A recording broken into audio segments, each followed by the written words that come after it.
Okay, here we go. We got a Louisiana Cajun jerky this time, and again, it's 8 pounds of your preferred meat.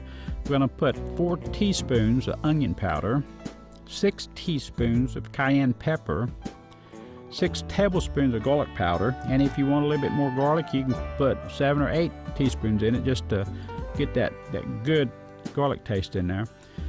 8 tablespoons of salt, and again, this is just the table salt, and then 2 teaspoons of curing salt. We're going to put 2 teaspoons red chili pepper powder.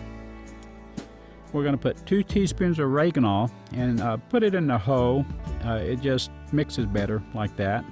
6 teaspoons black pepper, and that's the table grind. You don't want to put a big chunky pepper in this.